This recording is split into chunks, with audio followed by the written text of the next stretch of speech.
दोस्तों नमस्कार। आज डॉट न्यूज़ के मॉर्निंग न्यूज़ एडिशन में 24 जनवरी 2023 को आपका स्वागत है। आज के समाचारों में आम आदमी पार्टी के राष्ट्रीय महासचिव संदीप पाठक के अनुसार यदि कश्मीर में चुनाव होते हैं और जब भी होते हैं उनकी पार्टी आम आदमी पार्टी पूर्ण पराक्रम एवं राजनीतिक शक्ति के साथ चुनाव लड़ेगी। राजस्थान में एक युवक ने, जो संविदा कर्मी था, अपनी 5 माह की बेटी को नहर में फेंक दिया। वो उसको अपनी स्थायी नियुक्ति में बाधक मान रहा था। झारखंड के मुख्यमंत्री हेमंत सोरेन ने भारतीय जनता पार्टी पर राज्य की संपदा को दोहित करने का आरोप लगाते हुए दावा किया है कि भगवा पार्टी के सत्ता में आने पर जनजातियों का अस्तित्व खतरे में हो जाएगा। कानून मंत्री किरण रिजिजू के अनुसार सभी जज चुनावी प्रक्रिया के तहत नियुक्त नहीं किए जाते हैं, अतः उनकी जनता के सामने कोई जवाबदेही नहीं होती है, न ही उनकी स्क्रूटनी जनता के द्वारा की जाती है। परंतु जनता उनको उनके द्वारा लिए गए निर्णयों के आधार पर जज करती है, तय करती है उनकी कार्यप्रणाली किस प्रकार की है। कांग्रेस की भारत जोड़ो यात्रा अपने अंतिम चरण में है, जो वर्तमान में जम्मू में है, और अब इसको श्रीनगर जाकर अंतिम पड़ाव पर झंडा फहराना है। इसमें राहुल गांधी ने जम्मू कश्मीर इलाके में पहुंचते हुए जम्मू क्षेत्र में कश्मीरी पंडितों के एक प्रतिनिधिमंडल से मुलाकात की। प्रतिनिधिमंडल ने अपनी समस्याओं को बताया। इस बीच कांग्रेस ने अपने वरिष्ठ नेता दिग्विजय सिंह के उस बयान से अपने को अलग कर लिया है, जिसमें उन्होंने कहा था कि 2019 में जो सर्जिकल स्ट्राइक की गई थी उस पर उन्होंने प्रश्न चिन्ह लगाया था। कांग्रेस ने कहा है कि कांग्रेस देश के हित के लिए सेना द्वारा की गई प्रत्येक कार्रवाई का समर्थन करती है। आसाम के मुख्यमंत्री हेमंता बिस्वा शर्मा ने बयान दिया था कि वे शाहरुख खान को नहीं जानते। शाहरुख खान कौन है? इसमें आगे कहा है कि वे अमिताभ बच्चन, जितेंद्र तथा धर्मेंद्र को जानते हैं। उनकी उन्होंने काफ़ी फिल्में देखी हैं। 2001 के बाद से उन्होंने 6 या 7 फिल्में ही देखी हैं। वे शाहरुख खान के बारे में बहुत अधिक नहीं जानते हैं। पंजाब पुलिस के अनुसार उसने विगत 1 माह में प्रतिबंधित चीनी मांझा वो होता है जो कि पतंग उड़ाने के काम में आता है, के बिक्री करने के आरोप में 255 लोगों को विगत 1 माह में गिरफ्तार किया है। महाराष्ट्र के राज्यपाल भगत सिंह कोश्यारी जी, जो कि उत्तराखंड के निवासी हैं, राजभवन की सूत्रों के अनुसार कोश्यारी जी ने अपना पद छोड़ने का इच्छा व्यक्त की है। आसाम के मुख्यमंत्री हेमंता बिस्वा शर्मा के अनुसार 14 वर्ष से कम आयु की लड़की से शादी करने पर उनके राज्य में पॉस्को एक्ट के अंतर्गत कार्रवाई की जाएगी। रेसलिंग फेडरेशन ऑफ इंडिया के अध्यक्ष द्वारा खिलाड़ियों के कथित यौन शोषण के मामले की जांच हेतु खेल मंत्रालय द्वारा गठित निगरानी समिति, जो 5 सदस्यीय है, की अध्यक्षता पूर्व बॉक्सर मैरी कॉम करेंगी। नेताजी सुभाष चंद्र बोस की जयंती पर कोलकाता में एक समारोह में बोलते हुए बंगाल की मुख्यमंत्री ममता बनर्जी ने कहा कि मोदी सरकार द्वारा नेताजी द्वारा परिकल्पित योजना आयोग को समाप्त कर दिया गया है तथा नेताजी ने ही सबसे पहले अंडमान निकोबार को स्वतंत्र करवाया था। नेताजी ने अंडमान निकोबार को शहीद तथा स्वराज द्वीप का नाम भी दिया था। नेताजी की जयंती पर प्रधानमंत्री नरेंद्र मोदी ने कहा कि दिल्ली से अंडमान बंगाल तक संपूर्ण देश नेताजी की जयंती को मना रहा है।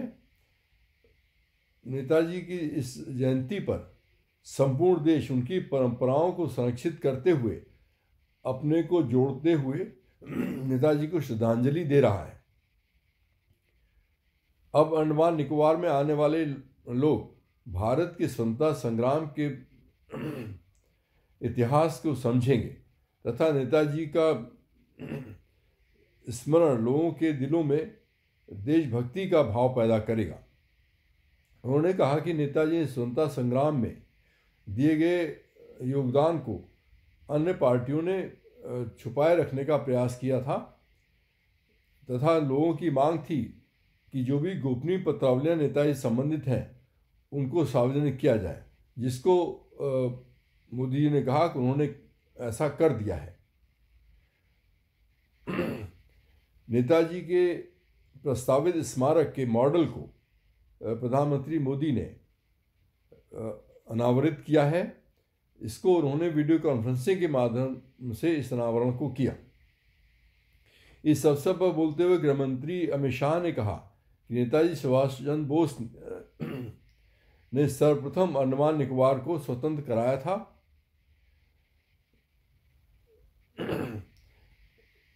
पोर्ट ब्लेयर में स्थित सेलुलर जेल में जो स्वतंत्रता संग्राम सेनानी रखे गए थे, उन सेनानियों ने कभी भी अपना सर झुकने नहीं दिया, जबकि अंग्रेजों द्वारा अनेकों यातनाएं उनको दी गई थी। सुप्रीम कोर्ट ने कर्नाटक में हिजाब पर प्रतिबंध मामले में सुनवाई के लिए 3 जजों की बेंच का गठन करने का निर्णय लिया है। जम्मू कश्मीर के राजौरी जिले में सुरक्षा बलों ने 2 नियंत्रित बम विस्फोटों को निष्क्रिय कर दिया, जो कि आईईडी संचालित थे। आरएसएस प्रमुख मोहन भागवत ने कहा कि संपूर्ण विश्व नेतृत्व के लिए भारत की ओर देख रहा है। हमें उदाहरण प्रस्तुत करना होगा। नेताजी का सपना था भारत को महान बनाने का। हमें उनके सपने को साकार करने के लिए कार्य करना होगा।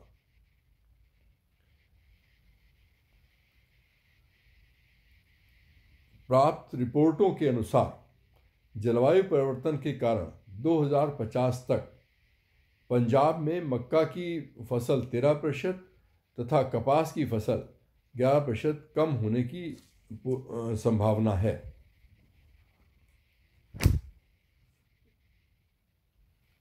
कलवरी क्लास एक ऐसा नेवी के पास ऐसा एक समूह है जिसमें पनडुब्बियां रखी जाती हैं। तो कलवरी क्लास की 8वीं पनडुब्बी एएनएस वजीर को भारतीय नौसेना में शामिल कर दिया गया है। अब चलते हैं कुछ अंतर्राष्ट्रीय समाचारों की ओर।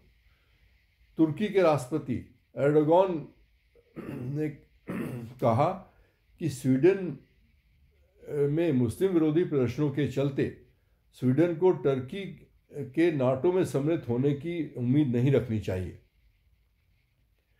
अमेरिका के लॉस एंजल्स के उपनगरीय शहर में ल्यूनर न्यू ईयर मनाते समय क्लब में जश्न के दौरान गोलीबारी में मरने वालों की संख्या 11 हो गई है तथा गोलीबारी करने वाले शख्स ने अपने पास सुरक्षा बलों को आते देखकर आत्महत्या कर ली है। पोलैंड के प्रधानमंत्री के अनुसार सरकार जर्मनी द्वारा यूक्रेन को लेपर्ड टैंक भेजे जाने की अनुमति चाहेगी। यूपी के कालिंजर में पुरातत्व विभाग को 10वीं शताब्दी की मूर्तियां प्राप्त हुई हैं। कानपुर में शीतलहर से 6 लोगों की मौत हो गई है। ये मौत हार्ट अटैक तथा ब्रेन हेमरेज अर्थात ब्रेन स्ट्रोक के कारण हुई है। यूपी के एक आईएएस अधिकारी सुहास एलवाई को मुख्यमंत्री खेल पुरस्कार से सम्मानित करेंगे। आज के आर्थिक समाचारों में अमेरिकी डॉलर के मुकाबले भारतीय रुपया 21 पैसे कमज़ोर होकर 81 रुपये 38 पैसे पर पहुंच गया। सेंसेक्स 339.90 चढ़कर 60,941.67 पर बंद हुआ। अब मौसम। आज कानपुर में न्यूनतम तापमान 16 डिग्री सेल्सियस रिकॉर्ड किया गया तथा अधिकतम तापमान 24 डिग्री सेल्सियस रहने की संभावना है। बादल छाए रहेंगे। कल के पूर्वानुमान के अनुसार न्यूनतम तापमान 14 डिग्री सेल्सियस तथा अधिकतम तापमान 20 डिग्री सेल्सियस पूर्वानुमानित है तथा बारिश की भी संभावना है। लखनऊ में आज का न्यूनतम तापमान 16 डिग्री सेल्सियस तथा अधिकतम तापमान 25 डिग्री सेल्सियस रहने की संभावना है। कोहरा तथा बादल छाए रहेंगे। कल लखनऊ में पूर्वानुमानित है कि न्यूनतम तापमान 14 डिग्री सेल्सियस तथा अधिकतम तापमान 19 डिग्री सेल्सियस रहने की संभावना है। कल बारिश की भी संभावना जताई जा रही है। आज के समाचारों में बस इतना ही। मैं नीलम कुमार सिंह आपसे रोज़ की तरह ये अनुरोध करते हुए कि हमारे इस चैनल को सब्सक्राइब करें, बेल आइकन का बटन दबाने का कष्ट करें, शेयर करें तथा लाइक करें और अपने जानकारों से भी अनुरोध करें कि हमारे चैनल को सब्सक्राइब करें। इन्हीं शब्दों के साथ मैं कल पुनः मिलन के साथ उम्मीद के साथ आपसे विदा लेना चाहता हूँ। नमस्कार, धन्यवाद।